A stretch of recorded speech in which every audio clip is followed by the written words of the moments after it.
All right, welcome to another episode of Predator Radio. So I'm here with Dewey Waddell from Waddell Wildlife Creations. How you doing, Dewey? Good, good. Thanks for taking the time here to explain some stuff on air rifles that I think a bunch of people are curious about. So I want to pick your brain on these air rifles. But first, can you give me a background on who you are, what you do, all that good stuff? Sure. Yeah, I own Waddell Wildlife Creations, of course, and I'm a furrier, an artist, and a leathersmith. So, in fall and winter, I am trapping over 14,000 acres up here in the DeSoto, Wisconsin area, about 5 miles from the Mississippi River. And I primarily trap coyote, raccoon, beaver, skunk for the fur. And once the season is over, I flush and dry all my hides, ship them to a tannery. When I receive the fur back in a few months, I make hats, mittens, blankets. If it's fur, I make it. And to sell most of my sales are online. I do have local sales as well.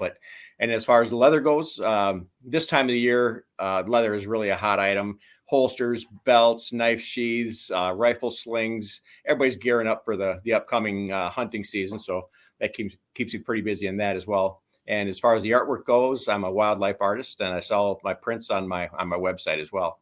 Neat. So I was a butcher for 34 years before a work-related injury about 4 years ago, which led me to doing this full time. And this hasn't slowed down a bit. There's plenty of work for this. There's not very many leathersmiths around anymore, and there's very few people that are proficient in manufacturing fur garments. That's awesome. I know I ran across you through your leather work. You've got a pretty big reputation for doing custom leather work, and Dewey's in the middle of doing a holster for me right now. Actually, a holster and suppressor combo thing I sent over to him. So we'll put the info in the podcast, a link to his website and stuff, and you can check out some of his work. But what we're here for today to talk about is air rifles. So, a lot of us that are in the predator hunting community have been. I know I've been curious about air rifles. I've had situations where I have not been able to go into an area to do like a nuisance issue or anything because of it's in city limits, that type of thing. And honestly, I personally have never stepped in the air rifle arena because I'm kind of intimidated. Like I don't know, I wouldn't even know where to start. So can you kind of give us the rundown on, the broad scope of what big bore air rifles are available, how they're used, kind of the predator specific stuff of, I've even heard of an air rifle won't take down a coyote at 150 yards, or there's all those things floating around that people just don't know what their capabilities are. So what's the short version on everything's evolved, thermal, everything's evolving. I assume these air rifles are evolving equally as fast. What's the rundown on them?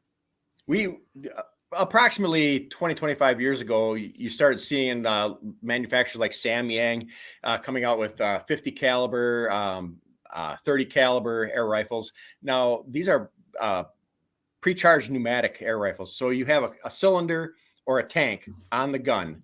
Like, for example, your Air Force Texans, which are made here in the United States, they have a tank on the back, which is integrated into as part of the stock. And that holds 3,000 PSI.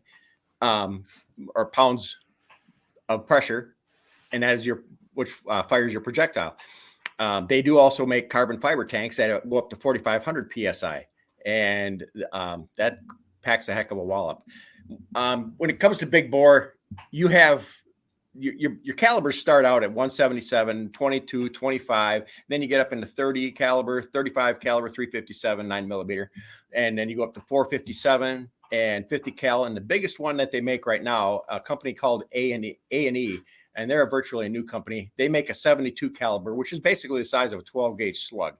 Oh, wow. And you can go on YouTube and you can see guys harvesting white-tailed deer with this 72 caliber, and it is just incredible.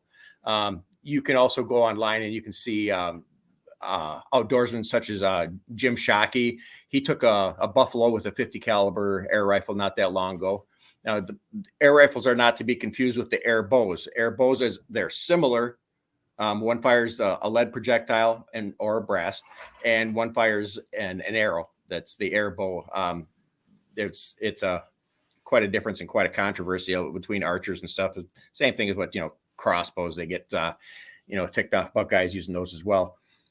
But the big bore air rifles that are legal right now in, I think, 30 to 35 different states are 30 caliber on up. Okay. So, for example, I've got a 308 Air Force Texan, and I can reach out to 300 yards with this Air Force Texan. Some guys, they'll laugh and say, "Oh, that's too far to be shooting an air rifle." Well, when you figure the amount of foot-pounds of energy that are coming out of that gun at the muzzle, and I'm shooting 184 grain projectile that I mold myself out of that 308 Air Force Texan. I've got a 457 Air Force Texan that I mold 350 grain slugs out of, and these guns are just absolutely incredible. They've taken in the continental United States and the states that these are legalized for large game. They've taken everything from black bear, buffalo. There's even a video on YouTube you can go and check out with an Air Force Texan 457 where a guy shoots an elk, drops the elk just as quick as a 300 mag. It's just, It's incredible, the knockdown power of these guns. Amazing. Yeah, I would not have guessed if somebody would have told me you could take down a buffalo with a air rifle. I think I would have chuckled. Oh, absolutely. So there's air rifles with like a pre-filled cylinder.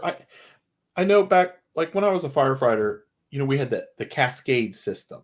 Sure. Like you refill SCBA tanks. And yep. I know one of the things I've heard is, you have to have access to a Cascade system or a tank.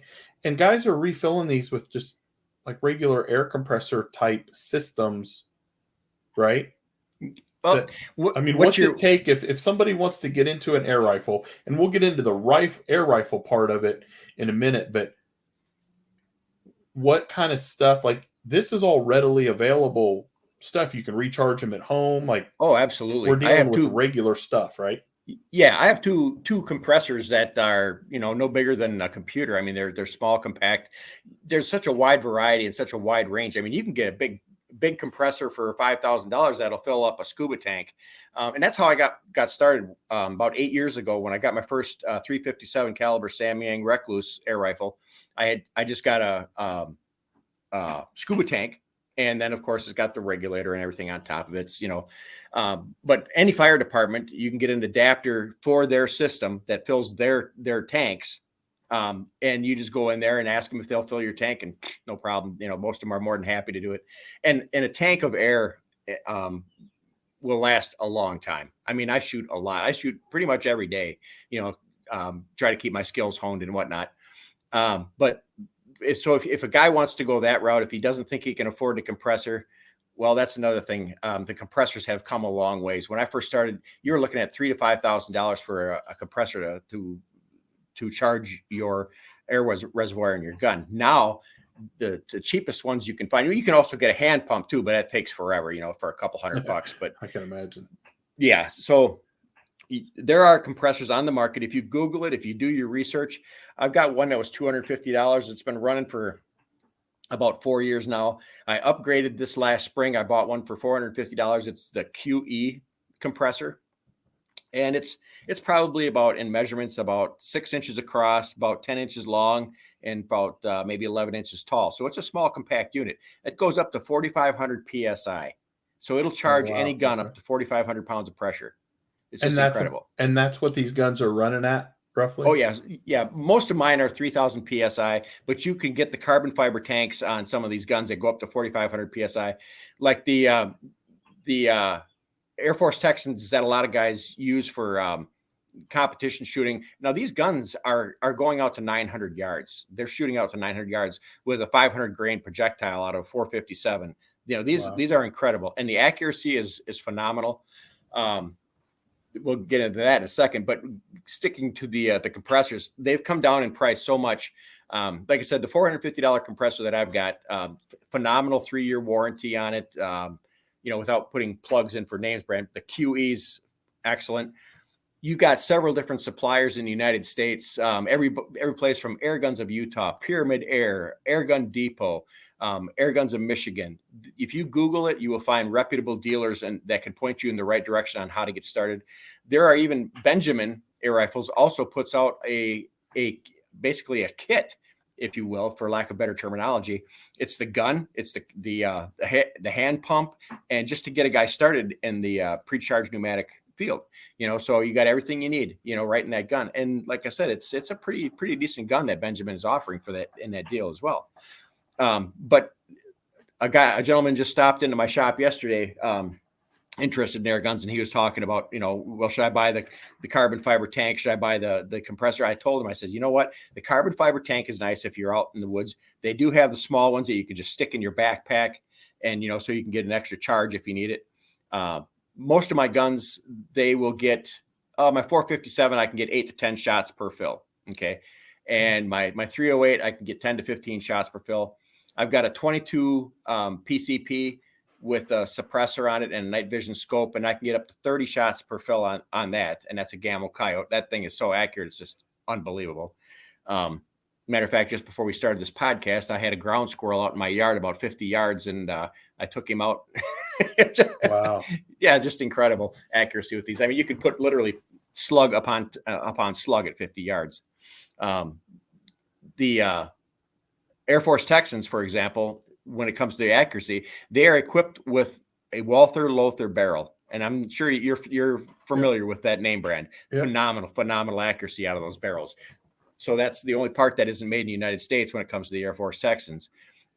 Customer service with Air Force Texans is phenomenal. I've had need for seals or gauges, and within a day or two, they're sending me what I need, so I'm only down for maybe 24 to 48 hours, just outstanding customer service. But yeah, when it comes to compressors, like I said, there's a lot of them out there. Do your research, get on the chat pages on Facebook or any of the other media page, and talk to people that are familiar with this subject and say, what are you using? How long have you been using it? Pros, cons. I did a lot of research before I invested in that QE compressor that I've got, and I am just thoroughly happy with it. That's awesome. Yeah, and it's, I guess the point I wanted to bring up is everything that you would need to get into this is readily available. Absolutely. Through the internet, or it's not like it was back in the day. You had to have access to fire department or dive shop that had cascade system and all that. Exactly. So moving on to the guns themselves, I know you talked about the available calibers, and since most of our episodes are predator hunting related, what if somebody wanted to get into using an air rifle for predator hunting? I guess a twofold question is, one, what would you suggest for them? And two, what's a reasonable expectation out of that rifle? Okay. I've got some friends that use 25 caliber for coyotes. And of course, the 22 is more than sufficient for a raccoon. But as far as for coyotes, bobcats, fox, myself, I started out with a 457 thinking that I needed that, heavy of armament for a coyote. Within a month of purchasing my 457, middle of winter, below zero, went out, started calling coyotes, and I live out in the middle of nowhere, so I can go predator hunting whenever I want. And I do a lot of it. I harvest close to 100 coyotes a year, every year for the fur that I need for my business. And, I called in a male, and he was about, a little over 150 yards on top of a hill in the woods.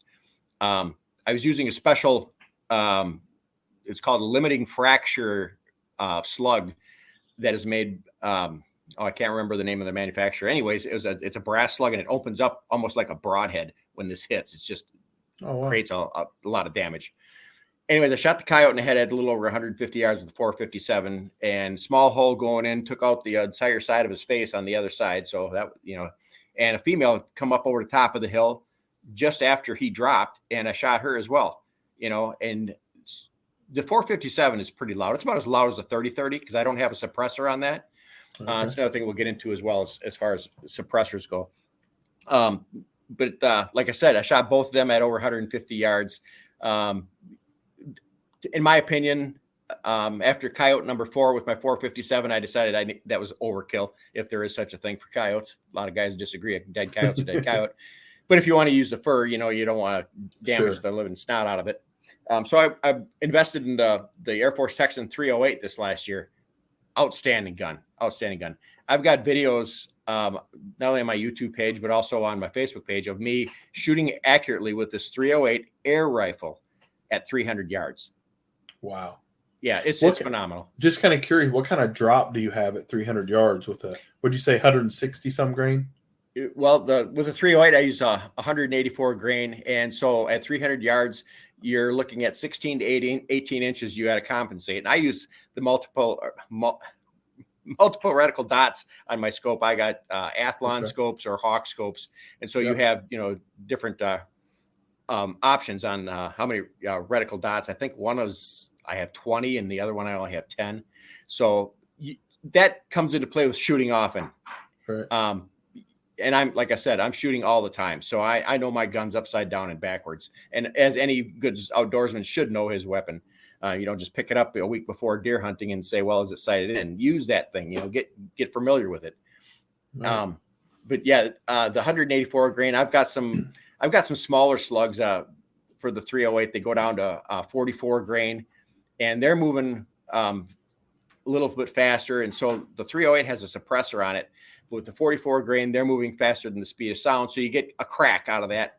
The suppressor just doesn't work right. You hear the crack of breaking the sound barrier.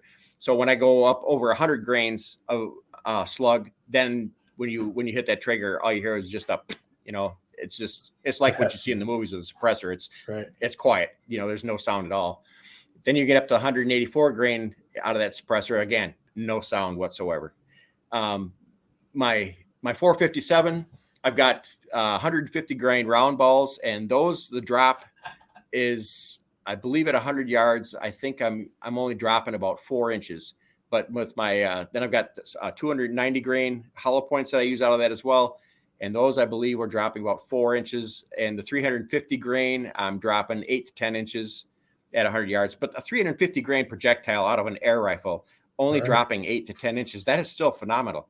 And when you make impact, it's a lot of mass, a lethal amount of damage. Exactly. Yeah. Wow. Okay. So one thing I might touch on too is you were talking about using these for, in areas where you'd be afraid to use a firearm because of distance. You have that drop, and yes, I'm shooting at 300 yards accurately, but beyond that, you have so much drop that it's not going to, that projectile is not going to go another 1,000 yards. You don't have to worry about that. There's that safety factor. And you also have the noise factor. I mean, nobody's even going to know you're out there hunting coyotes because they're not going to hear, they're going to hear your electronic call, but they're not going to hear the report of that rifle. Right. And around here, I mean, I know you're out in the middle of nowhere, but like where I'm at in Ohio, we're hunting in sometimes a semi-urban area. And what we run into is city limits. We may have a 50-acre farm with chickens that has a predator problem. But if that 50-acre farm happens to be in city limits and they don't have an ag exemption, now we've got a legal issue of discharging a firearm inside city limits when the property didn't have an ag exemption for the, to be if it wasn't grandfathered.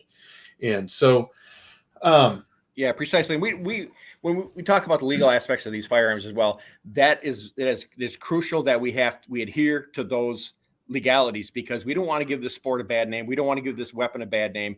We want to increase its use and its availability. You got guys going out there and shooting, say, for example, in one of our towns, La Crosse, Wisconsin, here, shooting coyotes out of a cemetery in the city limits. If they get caught, boom, that gives us a bad name. We don't need that. There are other means that you could be utilizing, trapping, for example. But I know a lot of our areas here in Wisconsin, you cannot discharge a firearm in the city limits. You cannot discharge a bow in the city limits. You cannot discharge an air rifle in the city limits. Please pay attention to those restrictions and laws. They're there for a reason, and we don't want to cause any bad blood in this sport or in this area. Absolutely. Now, so we've talked about the compressors, the rifles. what about optics for on these? Oh I've no, heard, I've heard that. I know you mentioned you use a Athlon optics, which I have a couple Athlon Cronuses on a couple of my day guns. Um, I've heard something about reverse recoil and using special optics on air rifles. Like, will any optic work, or is there any special considerations? that's a good thing you asked that. Okay, now when you're talking about air rifles and you get into the type that you've got a cock, okay, so you're talking about nitro pistons. Okay, I use a nitro piston brake barrel on the trap line. I've got a nitro piston that is a 30 caliber, believe it or not. That's made by Hatsan. It's called the Hatsan Carnivore, and it does discharge a 30 caliber projectile in a brake barrel air rifle. Now that's not a PCP. Okay, so I'm getting them confused. Nope. A PCP, like again, is a pre-charged pneumatic. You have a cylinder or a bottle on that weapon that is responsible for giving you the burst of air for firing your projectile. A brake barrel has a piston inside of that gun, like your old. Well, you can probably go to Farm and Fleet and pick up a Crosman brake barrel, a 177 caliber, 22 caliber, and now those particular guns have so much force going forward with that piston. And now they've also innovated that they have a piston coming back toward the stock and firing the projectile. And these nitro pistons are so powerful that you have to have a scope. You put say, for example, if I was to put my Athlon, my $250 Athlon scope on my 22 Magnum Diana brake barrel that I used for dispatching coyotes out on the trap line, I would wreck that scope within 5 or 6 shots. It'd blow the scope up. Okay, so Hawk scopes are about the best for application for those guns. Hawk scopes are phenomenal. I've got probably 4 or 5 of them. And for the brake barrels with the nitro piston or the piston action to fire the projectile, that you definitely, like I said, I'm glad you mentioned that, because you can't just put any old rifle scope, steal your dad's scope off his deer rifle to, try to make your air rifle more accurate. PCPs, on the other hand, you can take any scope on the market, and the recoil is the same as what a firearm would be. So, my 457, the recoil with that 350 gram projectile is about the same as maybe a 243 or a 22-250, and also the noise level is about the same as well. But yeah, you can pretty much take any scope for a PCP. But brake barrels, again, you have to make sure you get the right kind of scope, and that's why I suggest Hawk scopes, because they got great customer service. They're just a phenomenal scope all the way around. And I'm telling you what, Hawk scopes put out some phenomenal scopes. I mean, these guys that shoot competition, just you should see how they got their guns decked out. I mean, we're talking match grade, just phenomenal. Wow. Okay. So what about suppressors? Okay, suppressors, that's interesting. There is, I really don't like to brag about this, but there's no FFL required for air rifles for the suppression. Okay. As I mentioned, my 308 has a suppressor already on it, right from the manufacturer. I've got a Samyang Recluse 357 caliber that is threaded at the end of the barrel that I could install a suppressor on it. Not to give any names, but Donnie FL, for example, he makes suppressors exclusively for these big bore air rifles. Okay. And you can put an order in when he's up and running. I believe he's had some issues because of supply chain issues recently, but you could put an order in through Donnie FL for, say, for example, 457. If the gun's ready, is ready to receive that, threaded barrel and whatnot, have it within 3 or 4 days instead of the 6 month to a year waiting list for the FFL and and all the paperwork that goes along with the suppressor for a regular firearm. But everything it's still similar. I mean, because unsuppressed and over 1,200 feet per second, or the sound barrier, you're going to have a similar audible sound as a regular firearm. Oh yeah. So there is a need. So if you're running over 1,200 feet per second, there is a legitimate need for a suppressor for predator hunting. Oh, absolutely. And like I said, the cool thing is I keep on resorting back to my 308 because that's probably one of my most favorite air rifles. It is so quiet. If I lived in the city limits and it was legal, I would not have a problem going out in my backyard and shooting at my 1/4-inch gongs with that, because I'm not going to disturb my neighbors. The gong ringing is probably going to tick them off more than the sound of a fire or the weapon. Wow. Neat. Okay, so somebody wants to get into this, and you've mentioned a bunch of different brands, bunch of different setups. I have a web page as I'm talking to you here. I have a web page open that has a looks like Air Gun Depot, and there is a ton of different options. I mean, I wouldn't know where to start. Some of this stuff has a external tank. Some of it looks like a regular firearm. So somebody wants to get into. Now, I'm kind of from the school of buy once, cry once, but you obviously don't want to overspend if you're not sure it's going to be what you want. These are not cheap. I mean, to get into I'm seeing most of these in the $2,000 range. Oh yeah, you're probably looking at like the FX Impact and some of those European made. I mean, FX is a phenomenal gun. I've got a buddy of mine not that far away from me, and he's using a 30 caliber FX for coyotes. And this guy is a coyote guru. He shoots probably 250, 300 coyotes a year. And that FX Impact I think he's got probably a little over $3,600 invested in that gun. I mean, wow. With the scope, and I mean, just a phenomenal gun. But what is your application going to be? I guess is what you have to ask yourself. Are you a weekend warrior? You just want to go out, coyote hunt maybe 5-6 times a year? Then I would recommend, going with the lesser, like an A&E would be sufficient for what you want to do.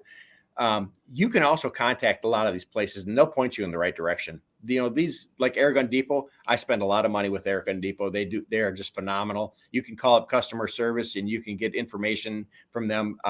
They're really knowledgeable in any field. If you live in a state where, like, for example, Michigan, they have a season for white-tailed deer with air rifles, big bore air rifles. When I say big bore, again, I'm saying anything 30 caliber and over. Okay. That's considered big bore. So, you can pretty much just contact them, explain your application, where you're going to be, if you're going to be squirrel hunting or if you're going to be, predator or deer or bear, whatever you plan on doing with it, and they'll point you in the right direction. So I think most of the people that listen to my podcast are predator hunting, and somebody like myself, I honestly, if I don't have to use an air rifle, I'm going to use, something out of my arsenal of 6mm 243 something. So say you're looking for something midline that you're going to use when you can't use your regular firearm, and I want to be effective out to 250 yards. I would go with a 25 caliber or 30 caliber something in that area. Okay. Like I said, you got guys that are shooting, the 457s out in 900 yards, but you're just not going to be doing that, with a coyote, with an ethical shot. You probably kill them. There's no doubt about it, because I've seen them blow milk jugs up at 500 yards, 900 yards. But for me, if I want something that's going to be, and it's not going to be flat shooting, you're going to have to know your trajectories, of course. But again, that's part of knowing your weapon, as I explained earlier. I would definitely go with anywhere from a 25 to the 308, and do your research on the guns. There's so much information available out there. Before I bought my 308, I bet you I was on YouTube and looking at different websites for probably 2 or 3 months straight, trying to figure out what I wanted for the application that I was going to be using it. The biggest reason I got into the air rifles for predator hunting, one, I love to shoot. And about 7-8 years ago, remember how hard it was to find ammunition? Right. Yeah. Even just 2 or 3 years ago. Yeah. Yeah, exactly. Oh my God. Exactly. And with these air rifles, I make all my own ammunition. So what's that process? I mean, you're melting down lead and molding it, or? Sure. Yeah. You can get lead ingots, buy them all day long online. I've got a Lee melting pot. And Lee bullet molding is right here, based out of Wisconsin. So I mean, I can order anything and have it in a day or two. You got to finagle around it and figure out which projectile your gun likes the most. It seems that these big bore air rifles like the heavier projectiles. Your bullet is moving slower than a powder burner, and so it seems that the wind deflection isn't quite as severe when you have that slower, heavier projectile versus if you got a calm day, you don't have to worry about it. But if you got any kind of wind at all, you really have to pay attention, because just like an arrow in flight, you're going to see a bigger variation than if you got, say, a 243 or a 22 250. The wind isn't going to affect those half as much as what it will in an arrow. Right. So, but like I said, and also I size my bullets, and you have to play around too and figure out which your gun likes. You can go online and talk to different guys that already have done the research. Like my 308 Air Force Texan, it likes .309. So I size all my bullets after I mold them to .309. My 457, it likes .454. So I size all my bullets down to 454 for that. And like I said, it's not that big of a difference, but it does make a difference when that projectile is coming out of the gun. And if you want the ultimate accuracy, which most of us do, you're gonna mess around until you find the exact projectile that weapon likes. And your sizing dies, they're only $18 to $20. That they're not that expensive, so you can buy a half a dozen sizing dies and still be under $100. So I'm sorry, go ahead. Is it reasonable to expect accuracy out of factory ammo though? Oh, absolutely. Like if you don't have the time to do all of it, like me, I don't reload, not mostly because I don't have time. Yeah. Some of your ammunition that they sell right now, JSB, the Diablo series. There's also a Barracuda that are phenomenal. But if you ask any serious air gunner, they will point you in the direction of JSB pellets and ammo. Phenomenal. When I first got my 308, that's all I was shooting, because I wasn't set up for molding my own projectiles, and so I just got some 44 to 50 grain JSB pellets, and out of that 308 at 50 yards, I can put slug on top of slug. I am not kidding you. Just incredible accuracy. Once I had that scope dialed in, I could not believe the accuracy right out of the box. That's awesome. Well, neat. Well, man, Dewey, you've thrown out a lot of information. I've actually been taking notes as we've been going along here. So a bunch of good stuff. I think some people are gonna have to listen to this podcast twice to catch everything you threw out. Can you think of anything we didn't cover? For, like I say, it's supposed to be an introductory, people want to get into it, and I think you've made people feel a lot more comfortable with it. You've made me feel more comfortable. I think I might go out and buy one of these just for times that I've had to tell people, no, you're in an area that I can't help you with your predator problem, that this would fill that niche. But is there anything you can think of that people need to know that we didn't cover? Above all, maintain safety, get to know your weapon. If you're going to use it, familiarize yourself with it. And you know what? These are a lot of fun to take out to the range too. And when you want to practice, trigger control, you want to, practice your long range shooting and stuff, man, you couldn't ask for any cheaper way to do it. You're molding your own ammunition. Air is free. It takes, you're getting, 10 to 15 shots per fill. And it takes this, 2-3 minutes to fill your air reservoir in the gun. Use them often, because the more you use them, the more you're going to like them. And there's a lot of times I won't touch a powder burner for months, really? Because I'm using my air rifles. I just love them because, like I said, it's dirt cheap to use, and you can. There's so much to be said for increasing your accuracy with these things. It's just by utilizing them and knowing what they're capable of doing. Sounds like it. I know one thing before we go, I just thought of that I wanted to ask you is maintenance on these. I know I was looking at reviews on some of them, and some of them are talking about air leaks and some problems they've had and having to replace seals. Are these much to maintain? No, they're not. Occasionally you're going to find somebody that's disgruntled. They got something from the factory that, and you know what? I've seen it happen with powder burners as well. I've seen guns that came from the factory that they had flaws, imperfections, and that's where you need a reputable dealer. When you I mentioned before the Air Force Texan customer service. For example, you've got a gauge on the side of the gun that tells you how much air pressure is in the gun. I was sitting beside my couch one night, and all of a sudden I heard a loud psh, and I'm like, what the heck? And I looking back in my bedroom where my gun was sitting by the dresser, and the gauge blew off and was leaking all the air out. I'm like, well, that's crazy. Just gave me. And so I contacted Air Force Texan the following day, and they sent me not one but two of those gauges. And so I had them in the mail within a couple of days. They already had the Teflon wrapped around the thread, so all I had to do was screw it into the gun. I was ready to go. As far as seals go, occasionally you're going to have that problem. Maintenance, you don't ever have to clean these guns. There's no powder residue, and as long as you're using clean slugs, clean ammunition, you're not going to have any issue with that. But I'll run a clean rag through my gun. I stay away from oils. I stay away from solvents because the pressure that's in there can cause dieseling. And if you don't know what dieseling is, you want to stay away from that with an air rifle, because that's an explosion in your barrel because the compression of the oils. And with some guys do it with brake barrels. They'll put a little drop of oil behind their pellets. So when that air hits and that piston compresses that air, you get a small explosion of that oil, just like what you do in a diesel engine, which gives you, a few more feet per second. It's not worth it. You're going to screw the gun up. You're going to wreck it. Okay. So Gotcha. Yeah, keep the solvents, keep the oils away. You follow your owner's manual. It tells you where to oil it. You might put a little drop of oil on your safety, just keep everything working, or your trigger. But really, these guns are so innovated that there's not much you have to do. I've had the oldest air rifle that I have right now is 8 years old and has not been sent to the shop once.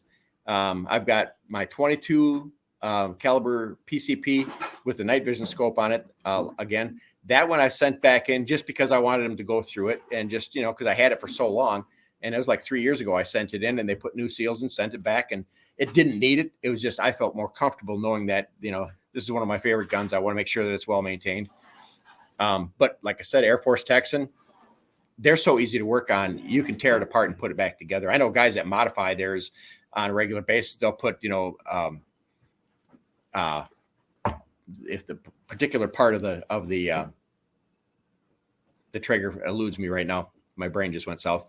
But there's the hammer that ignites or allows the air pressure to come through when you pull the trigger. There's guys that modify those all the time to get a little more power out of them. And these guys don't have engineering degrees. They just, follow, videos on YouTube on seeing how guys do it. And there's so much information out there as far as modifications that you can do. And like I said, this is just a whole new world when it comes to these big bore air rifles anymore. It's a fascinating area. Neat.